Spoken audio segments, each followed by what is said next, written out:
அக்கா நீங்க அதனால தான் கருப்பு ஆமாங்க.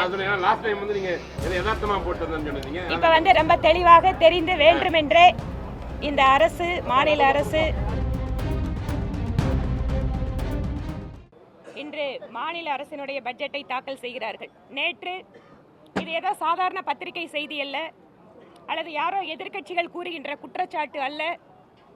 அமலாக்கத்துறை மிக தெளிவாக தங்களுடைய அறிக்கையிலே கிட்டத்தட்ட 1000 கோடி ரூபாய் அளவிற்கு டாஸ்மாக் விற்பனையில் ஊழல் நடந்திருப்பதாக மத்திய அரசாங்கத்தினுடைய ஒரு மிகப்பெரிய அமைப்பு ஒரு அறிக்கை வெளியிட்டிருக்கிறார்கள்.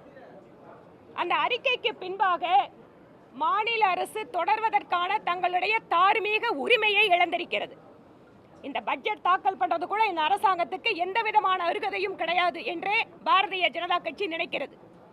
1000 கோடி ரூபாய் ஊழல் மட்டுமல்ல, சட்டம் ஒழுங்கு பிரச்சனை, தங்கள் நிர்வாகத்தின் மீது மக்களுக்கு ஏற்படுத்தி இருக்கக்கூடிய அதிருப்தி மற்றும் கோபத்தை திசை திருப்புவதற்காக ரூபாயினுடைய இந்திய அளவில் ஏற்றுக்கொள்ளப்பட்டிருக்கக்கூடிய ஒரு சின்னத்தை மாற்றி ரூபாய் என்று எழுதி பிரச்சனையை திசை திருப்ப மாநில அரசு முயற்சி செய்கிறார்கள்.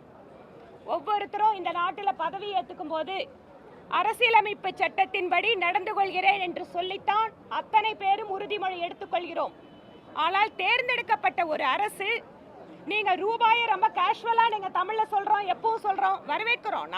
நம்ம மொழியில நம்மளோட எல்லா விஷயத்தையும் எழுதணும், படிக்கணும், தாய்மொழியில நம்ம பேசணும்.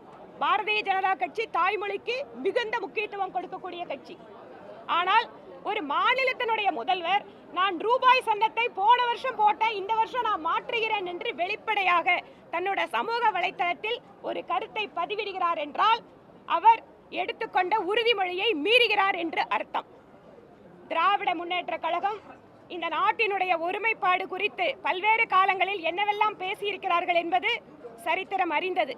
ஆனால் மாநில அரசினுடைய தோல்விகளை மறைப்பதற்காக மாநிலத்தினுடைய முதலமைச்சரே ரூபாய் என்பதை இனிமேல் நாங்கள் குறிப்போம் என மாநில அரசினுடைய ஊழல்களை மறைப்பதற்காக ஒரு நாடகத்தை நடத்தி கொண்டிருக்கிறார் என்றே பாரதிய ஜனதா கட்சி நினைக்கிறது. அதனால் அவர்கள் தாக்கல் செய்கின்ற நிதிநிலை அறிக்கையை இன்று புறக்கணிக்கிறோம். அந்த 1000 கோடி ஊழல் சொன்னீங்க, இது வந்து போனாட்சியிலிருந்தே இதுதானே அமலாக்கத்துறைக்கு வந்திருக்கு, அதை சொல்லவே மாட்டேன்றீங்க.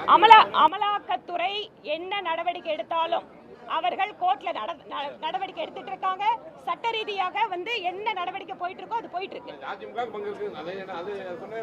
நீங்க வந்து இன்னைக்கு வந்திருக்கக்கூடிய இந்த பிரச்சனையை முதல்ல மீடியால பேசுங்க. நீங்க அமலாக்கத்துறை தொடர்ந்து வந்து இதுக்கு முன்னாடி மட்டும் இல்ல, இருங்க வெயிட் இன்னைக்கு யாரோட பட்ஜெட்? நீங்க அமலாக்கத்துறை சொல்றேன் நான். திமுக அரசினுடைய பட்ஜெட் இன்னைக்கு. நேற்று அமலாக்கத்துறை ஸ்டேட்மெண்ட் கொடுத்திருக்காங்க. இதற்காக எங்களுடைய பதில் இது.